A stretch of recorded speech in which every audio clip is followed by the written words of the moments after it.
To Forever Blueshirts, I am Jim Cerny, and the good-looking guy here next to me is none other but Don Greca, my longtime partner, or long-ago partner. I guess we're not longtime partners. You and Michael Kay are longtime partners, but we were long-ago partners on NHL Live and Sports Phone and all that. And Donnie, here after the trade deadline, it's great to get you on and talk some puck. Yeah, I've known you for 32 years, so I've known you a lot longer than I've known Michael Kay. You were my boss. You were a mentor. You were a talk show partner, friend. Come on, what a resume! It's Michael Kay. Who's Michael Kay compared to you? So here's the thing that worried me about everything you just said there, because it was all nice, it's all fluff and everything. I don't know that I believe half of it, but you put everything in the past tense. You said you were my boss, you were my partner, talk show partner, you were my friend. That's the part that concerns me a little bit. That's what you decide to have. It's the past tense. No, listen, but right now we're just colleagues talking on a Ranger show. But no, we are still very close friends. I love you. I don't know how I can express it any better than that. Pretty direct and honest. Right. You know, as we've heard throughout on the Michael Kay show, and I know you're down in Tampa now and you're getting ready for your show. So thanks for carving out a few minutes for us today. My pleasure. So listen, you just laid it out there. We've known each other 32 years. You know, I'm not big into hyperbole or putting too much into one game or one instance and part of the big season and everything. But I've written a couple stories already since last night's game. And I'm not going to diminish how big that game was, how big that victory was for the New York Rangers against the Carolina Hurricanes last night. In my book, biggest win of the season for them. And I think it really shows you how far they've come and where they're headed the rest of this regular season and into the postseason. You tell me, and again, you know me well enough, and you're kind of like me. You don't buy into the hyperbole and everything either. Am I putting too much emphasis on what we saw last night? I had the honor of calling the game with Dave Maloney, and we knew instantaneously the way the crowd was engaged, how that first period went down. It was a playoff game. It really was. Because of the stupidity of the NHL schedule, they only played 3 times, and this was the last meeting. And the last time these two teams played back in January, Carolina had the better of the Rangers. And the Rangers come in having, a victory against New Jersey. They didn't play particularly well, not bad, but not great. And then you got to fly all the way to Carolina. Carolina's sitting there. I thought that they were a distinct disadvantage going to that game. No Rempe. You're playing another game without Trouba. At some point, you're going to lose the game with Trouba out of the lineup. And it just all things pointed to this maybe not being their night. And, boy, they played a terrific first period. They withstood the pressure that Carolina put on them in the second period. And, boy, that third period was just – it was a playoff game. There was just no room, a lot of hitting. There wasn't a ton of shots, but the shots I thought were quality. I thought – both teams played terrific hockey. I thought that was one of the best games I've seen Keandre Miller play, maybe in his career. I thought Zach Jones was terrific. You really see it wasn't sexy at the deadline, but Wenberg and Roslovic really are nice additions to this team. That I completely 100% agree with you. That was the biggest win of the season, and that really shows you what this team is capable of doing. There are so many areas here that we can break down. But one of the things that stood out to me was it wasn't just that the Rangers went into Carolina and the whole setup that you had. It was kind of against them. You would think things are stacked against them in this game. But one of the things that really stood out to me was not only how good the Rangers were, but Carolina was damn good too. It wasn't like, the Rangers caught him on an off night and took advantage of him. No, I thought Carolina came with their A game as well. The Rangers met it. And I thought they played very, very similar styles of hockey as well. Those two, that was murder getting through the neutral zone most of that game because both teams just were shutting it down so well. Yeah. So in a way, the Rangers out-Carolina'd the Hurricanes. And that's the Peter Laviolette influence, right? Because you do see when the Rangers get burned, sometimes they do let that easy entrance into the neutral zone. And next thing there's odd man rushes. I didn't see a lot of that. And when there were, Igor was absolutely terrific. Yeah, but they really clogged it up. And you look at that Svechnikov line and what they've been able to produce. Terrific. Natchez, I think, is a guy that's really beginning to pop. And remember, this was Gensel's first game. I don't think he played out of his mind at all. He's going to play better. And then Kuznetsov, as he starts to get his sea legs, that team's going to get even better. But right, I thought Carolina really brought it. That second period, I believe the shots were, I think, 11-6 in favor of Carolina. It's a really good quality, but Rangers were all over them. And think about it. You're playing a game without Jacob Trouba. That's not nothing. I mean, he's supposed to be one of your better defensemen, and I thought Zach Jones played well. But you're right. The system that Peter Laviolette institutes, they took on a Carolina team. Carolina brought their best. The Rangers handled it very well. And that was, even though it was 1-0, I thought it was an exciting, terrific hockey game. And we'll see what they do tomorrow against Tampa. I think you're spot on talking about how well Zach Jones played last night. I think he's played really well all 3 games since replacing Trouba in the lineup. But the guy that I focus on more is Braden Schneider, moving up to play with K'Andre Miller. Last night he played with almost 22 minutes last night, most ice time he's had all season. I thought he was a difference, not only good, I thought he was a difference maker out there, and I really like that pairing. He seems to bring out the best in Miller, unless Miller feels like he needs to step up a little bit more here with Schneider instead of Trouba as his partner. But I agree with you. I thought Miller was great last night, and I thought it might have been Schneider's best game of the season. And you begin to wonder, if Schneider continues to play this well with Miller, is it just automatic that Trouba and Miller get reunited? Now, they've played very well together, and obviously you're not breaking up Lindgren and Fox. I don't think you put Trouba on the third pairing at all, but Schneider has just been great. And obviously Miller can bring the better out of than Gustafsson can. I mean, Gustafsson, he is what he is. He's a nice player, but Schneider is emerging as what could be a really good depth defenseman, and even better than that. So it gives them tons of options, Jim, going into the playoffs. I was talking to Brian Boyle on Saturday because he was doing the game for MSG. You need 8 defensemen in the playoffs if you're going to make a run. And the fact that they could have 8 defensemen that could actually all play at an elite level, because let's not forget about Chad Ruhwedel. Not sure what they'll do with him, because I don't think he can play the left side, and they're pretty stacked on the right. But to have that kind of depth on the blue line shows you just how deep this team can be, and how a run could really be in them, even if they have a couple of injuries. You also, in talking here, there are so many different topics floating around. We're right after the trade deadline. You mentioned Roslovic and Wenberg. You mentioned Gensel and Kuznetsov. And I think it's going to be really cool to see down the stretch. And I think once we get to the second round of the playoffs, because I really believe I'd be stunned if we don't get Rangers Hurricanes in the second round of the playoffs, right? So you look at it, and it's so cool to see 2 different approaches at the trade deadline. Carolina really for the first time going, all in, chips in. We're going to get the top guy out there in Jake Gensel, and then make the move that could have upset the apple cart in bringing Kuznetsov in as well. So far, been a good soldier, and was one of their best forwards last night. Had 2 of the best scoring chances in that second period, Igor stoning him. And then you take the Rangers approach, which was, no, it's not going to be the year of Patrick Kane. It's not going to be the year of Tarasenko. We're going to find the right fits into our lineup, or what we perceive to be the top fits. So kind of 2 different approaches on 2 teams that to me are almost dead equal down the middle. You can flip a coin at any given night and who's going to beat whom. So that said, just a quick analysis from your viewpoint on what the 2 teams did and how you think it all shakes out again come playoff time.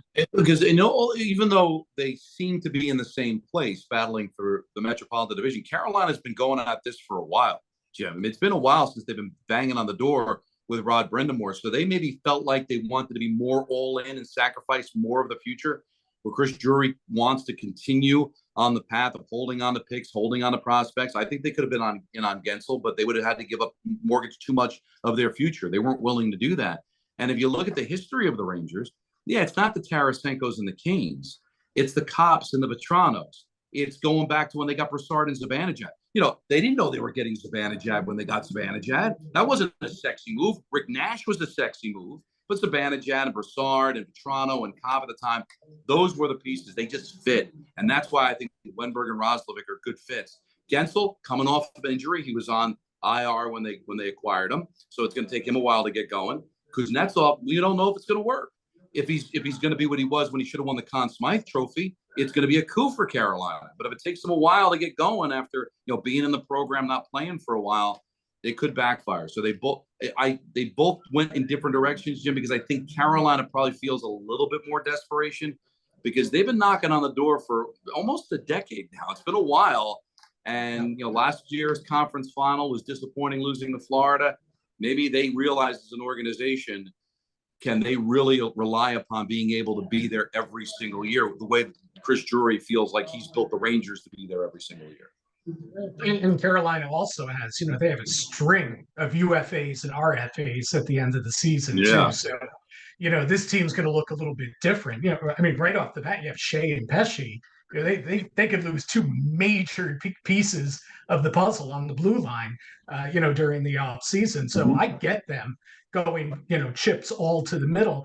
But the other thing I like from the Chris Drury point of view, and we had Neil Smith on as a guest and talked to Marty Biron, good friend of ours and an analyst now in the NHL. And they both said similar things ahead of the trade deadline, that the Rangers have this great thing going, a really good thing. That is a great locker room. Certainly you've been around it a lot. I've been around it a little bit as well. That's a really good room, good leadership group, a really tight-knit group that's doing well. They're a cup contender before they get to the deadline, right? So you didn't want to upset the apple cart. So you wanted to it was really inherent on Chris Drury to make the right moves. Brings in Wenberg, who knows some of the veteran guys on the team. He knows Zibanejad. He knows Panarin, played with Panarin recently. He knows Gustafson, so that's three guys right there that know this guy and say, hey, he's a good guy. He's good. He's on, and then with Roslovic, he knows the guys from the World Junior team, with Fox and Lindgren. He knows those guys coming in as well. And it was imperative to keep that balance. It was a real tightrope I thought Drury had to walk. And it looks like, again, we're only a week past the deadline. They're 3-0. I get it. All's rosy and good. But it looks like he nailed it. Yeah, I think he did. And also, what would they have done if Hedl doesn't get hurt? If Blake Wheeler doesn't get hurt? So I didn't look at them as, well, these were ads. They needed to replace Hedl. They just did. They needed a center. I think they've upgraded. No offense to Blake Wheeler at this stage of his career. I think they probably would have still made the Roslovic move already, but being able to see that they had to replace those guys was important. And holding on to Kakko, to me, is kind of a pseudo trade for them because I still think he could pop, Jim. I see it. Even last night, he can puck handle in very limited space. He's creating opportunities. We're starting to see Lafreniere grow. Will he ever justify the second overall pick overall? Likely not. Neither will Lafreniere, the first overall pick. But to be able to do this and be able to hold on to Kakko, I think he did a tremendous job. Being on the K show, there were sexier moves that would have gotten the fan base excited. I liked the fact that the fan base was a little disappointed. I liked that it wasn't all sexy because sometimes sexy doesn't work. This has a tendency to work. And even though they haven't, I think Wenberg's the only one with a point. I don't think Roslovic has scored yet in his 3 games. You see they're contributors. They're involved. They make the team better. And that's what wins Stanley Cups. And we'll see, again, it's we'll know when we know, right? Right. Well, yeah. Especially with Roslovic, he's a guy that's been wildly inconsistent throughout his career. He's had some great runs, and then he's had 2-month stretches where you don't realize that he's got the uniform on, So, but here I think he's motivated. I think he's in a good situation. How can he not be thrilled to be out of Columbus, even though that's where he's from, to be out of Columbus, and you're playing with Mika Zibanejad and Chris Kreider, every night, 5-on-5. You're playing second power play on that team. How can he not be motivated to make a run at it on a team that has a legitimate shot? Of course. But you're right. You don't know. Look at the way Florida's loaded up. Carolina makes the moves that they do. Not everybody can win the cup. There's only one, and especially the way this is out. The more likely the Rangers are going to face Carolina in the second round. One of those two teams made moves at the deadline just to get to the second round. That's the way this sport is. So only one team can win. You do the best you can. That's why holding on to assets moving forward to know that I can now go for it again next year and the year after. I found it interesting that Laviolette got a 3-year contract, because that told me it was a 3-year window with this team to try to make something happen. So Chris wanted to make sure that the next 2 years he's got an equal amount of chance to do it and still have the assets to make deals when they become desperate, the way Carolina is, or they get that close the way Florida is. Florida had to do what they did. They're the best team in the NHL. It kind of reminds me of the 94 Rangers, right? Almost excessively adding pieces, because they were dead by the Stanley Cup final last year, right? Everybody was hurt. So everybody's got to do what's best for them in the slot that they're given. And you got to like the fact that the Rangers are doing the dual roles of, we're trying to win a Stanley Cup, but we also believe that we have a future. And not every team can say that. I would argue that right now, I know it wasn't this way a month and a half ago, but right now, and with his pedigree, I don't know that there's a goalie I'd want more going into the Stanley Cup playoffs than Igor Shesterkin. And that's Bobrovsky, I think, is right there with him, because Bob turned the corner last year, obviously, in the postseason, and has carried it over into this full season. So he's really back on top of his game, right? And yes, I like the Boston goalies. And of course, there are good goalies. But Igor has found something again. And I think going through that adversity and coming out on the other end in the course of the season, I think it's a good thing. I think that tells you a lot about the guy and about his mental toughness. And he's just playing at an all-world level right now. So your take on that, you think that's too hot a take? That I think No, that I think he's the goalie compared to all the other 15 you'll see in the playoffs. He's the guy I'd put the money on. I think it's spot on. He did struggle. Listen, he had a save percentage that was under 900 at one point. But he got through it. And that's how you judge any kind of character, right? In their worst moments, how do they recover from it? And not only has he recovered, he's absolutely flourished. And when you see that he's feeling it when he's puck handling and he's throwing the puck out of the zone and he's aggressive in the crease, like, you just see that it's all about confidence with him. And to know that he can go through that and bounce back tells me he can handle any adversity that gets thrown at him. There's a lot of good goaltenders. And, Vasilevsky's going to go to the Hall of Fame in Tampa, although I don't think the Lightning are that kind of an elite team where he can get them there. The goalies in Boston, as you said, maybe not the pedigree, but very good. But you know what? If you have a choice of all the goaltenders, how are you not picking Igor Shesterkin based on what he's done recently? And he was, how great he played 2 years ago, which sometimes I think Jimmy's unfairly judged by, right? 2 years ago, when he had the best goal against average since Jacques Plante, it set a standard that I think even he couldn't live up to. But now it's all kind of falling in place, and I got a great feel about him. And the quick backing him up, I mean, it's really just a great tandem. Great players, great teams. Adversity is so important. Like we saw Boston fly through last season. I'm not saying they didn't, have adversity, internal and external. But listen, they cruised through that season at a record-setting pace, as we all know. And you saw what happened when they faced adversity in the postseason. I go back to something Mark Messier, and you probably have heard me tell this story many times. Mark Messier telling me at the end of the 93 season, I was up at Rye at the old practice rink. Their season had come to that terrible end. They didn't even make the playoffs. And Messier didn't say it once. He said it 3, 4, 5 times. He said you had to lose. Even the best teams have to lose before they win. So that's why last year, and I'm kind of working around the point here, the Rangers make the Eastern Conference Final. They make that run kind of out of nowhere, right, in 2022. And all the talk last year went Cup favorite, Ranger Cup. They had a really good regular season, but I never thought that they were going to win the Cup last year. I really did not, because I had Mark knows a lot more about hockey than I do. It's like, you kind of got to lose. It's just not always this perfect progression going up, And that's, they stumbled and everything. And then that happened. I know Ranger fans were jumping off buildings and all that. I said, you watch. It's going to be good for this team. because there are good people in that room and they're really good players. They're going to come back. They're going to be so dedicated, whether Gallant was the coach, better that it's Laviolette is the coach. They're going to buy in and they're going to be better for it in the long run. And I think that's exactly what we've seen from training camp on with them. So again, Yeah.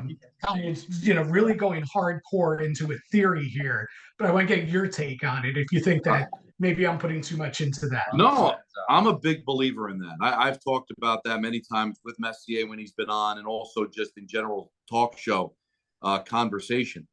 Hockey. Do the Devils win 3 Stanley Cups if they didn't go through losing the way they did to the Rangers in '94? They learned from it, came back with the same core, won the Cup the very next year. Do the Giants win in '86 if they're not embarrassed by the Bears in '85 in the divisional round? Like, you need that. And what the Devils are going through right now. Everybody said, oh, the Devils are going to win a Stanley Cup based on what they did last year.